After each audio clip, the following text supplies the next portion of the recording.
Hey guys, I'm going to read with you Mystery on the Blue Ghost and um, The Magician's Elephant. If you want to read along with me, you can do that now. And just remember, this is a mystery, so I know there's going to be questions and clues that lead to the answer. I'm going to use my close reading skills, and while I'm reading, I'm going to be circling a sentence that offers an explanation on how Harrison's camera got to the top of the control tower. And I'm also going to be underlining evidence in the text that tells what led up to the mystery being solved. Okay, let's start. Let's pack up, Mr. Sanchez told the 20 students in the gigantic aircraft carrier, the USS Lexington, to become acquainted with life aboard the Navy ship during World War II. They had slept in the floating museum's narrow bunks.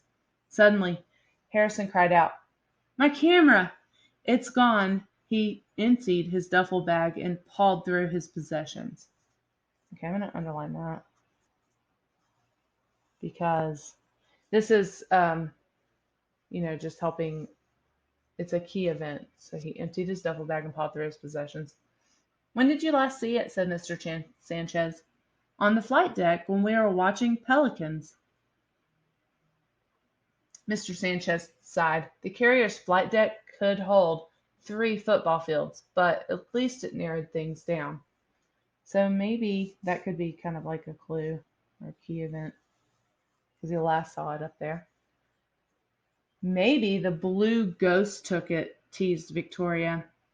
"Forget about the ghost stories you heard. Why is the aircraft carrier really called the Blue Ghost?"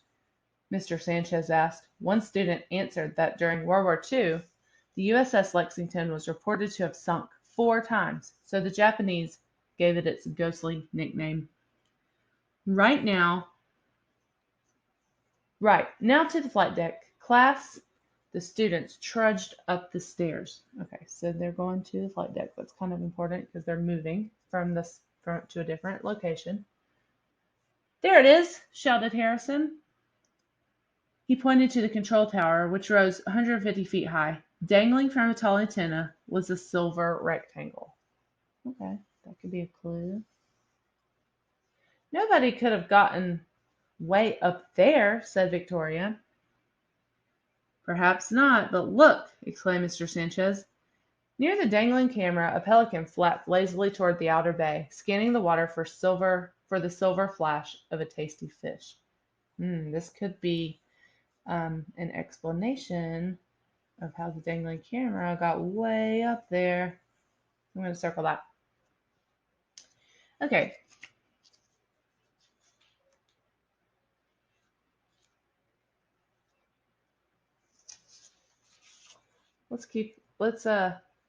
So that's the end of the story. So you have to figure out, we're going to actually have a few questions about a summary.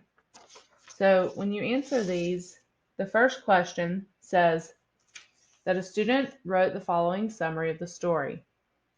And I'm just going to read it, and then you're going to decide which sentence should not have been included. A student wrote the following summary.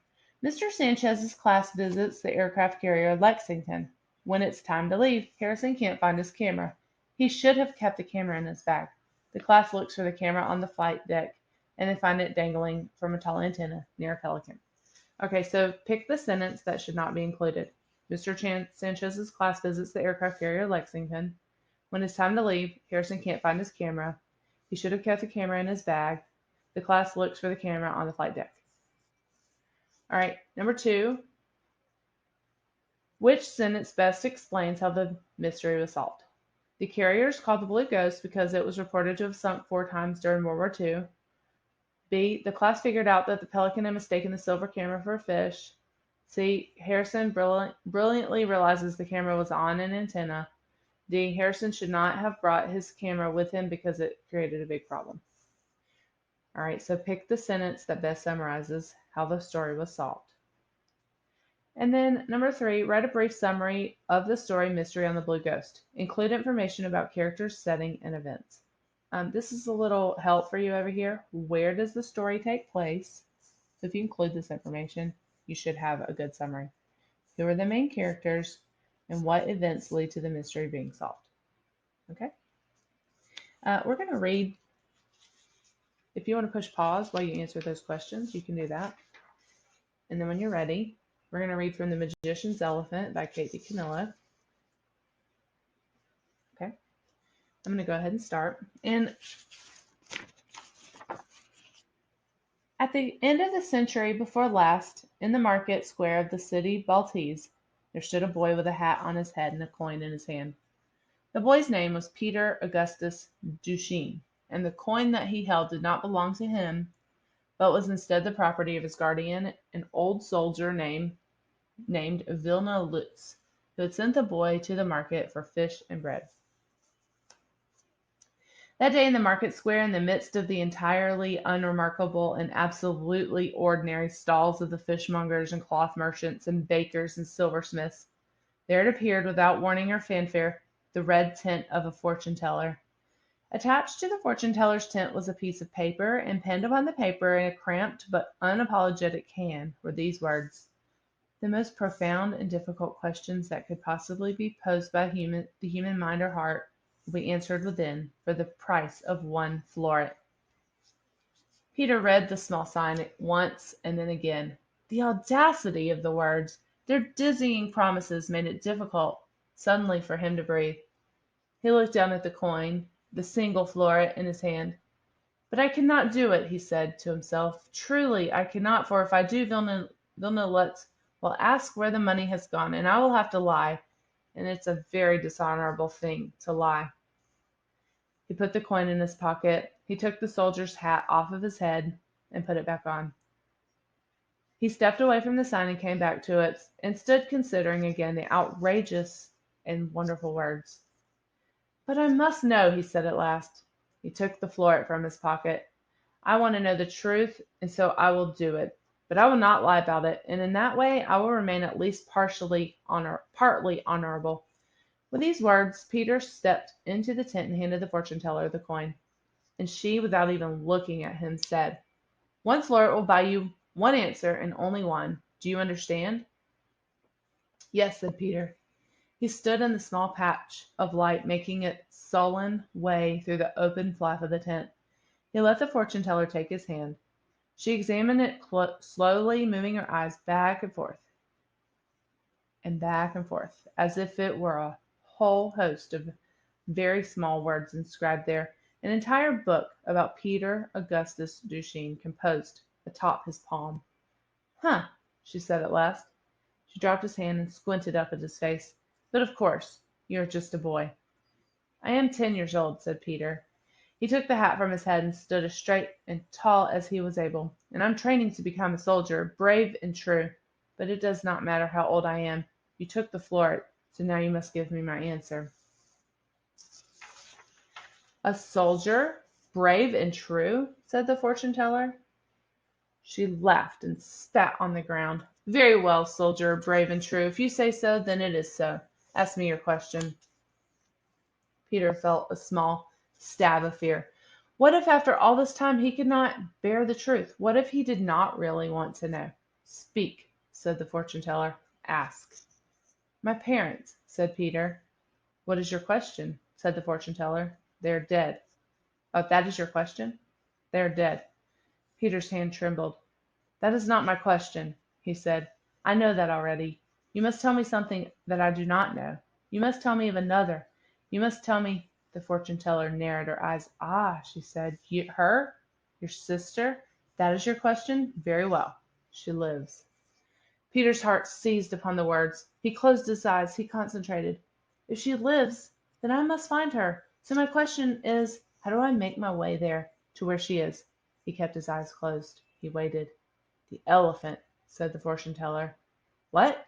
Peter said. He opened his eyes, certain that he had misunderstood. "You must follow the elephant," said the fortune teller. "She will lead you there." All right. Well, that sounds like a story that I would like to read. So we're going to answer the questions. Which event belongs to in the summary of the story? A says Peter looks down at the coin on his hand. B, Peter takes off the soldier's hat and then puts it back on. C, the fortune teller calls Peter a brave soldier. D, the fortune teller tells Peter to follow the elephant. So pick the event that belongs in the summary. Number 2, which sentence expresses an opinion? Peter has a coin that belongs to his guardian.